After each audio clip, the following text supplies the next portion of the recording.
You planning to appeal this, Chief? Excuse me. Thank you. Move out the way. That's right. Just move out the way.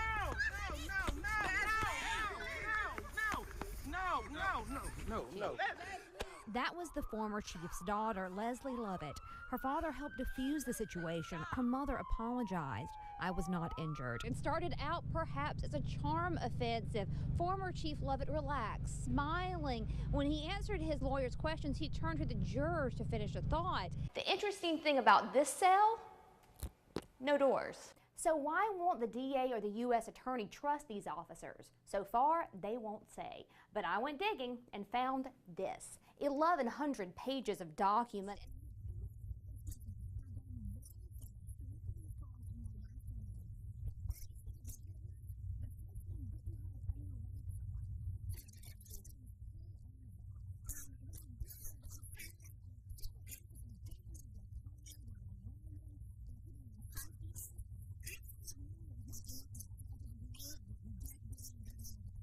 Despite the fact that there was a gun that was found on Smith's body, according to the GBI, no gun was found in the pat-down. Let's take a look at the video.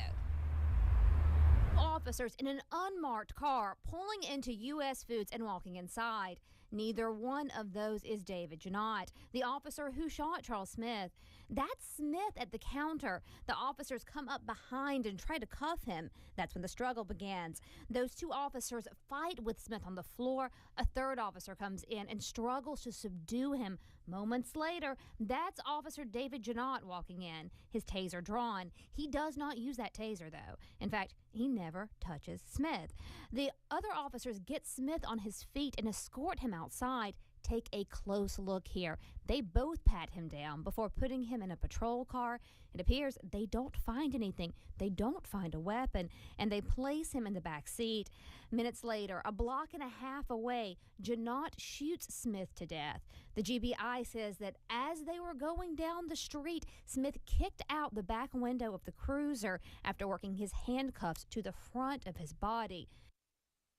It's important to remember here, this is the only video that we are going to see of this incident, according to investigators. Investigators telling us that they don't know of any video of the shooting itself. The reason? The only Metro cars that have dash cam are patrol cars, and Metro officers don't wear body cams. Police believe that they had the man responsible for several of those 2011 taxi robberies off the street. This afternoon, Charles Rice walked free. In fact, he even rode. He rode home in a taxi cab. How does it feel to be free? I don't believe it. Rice set free after the state's key witness, taxi driver Jamil Gibbons, didn't show up for court. We had to bring him back from Louisiana.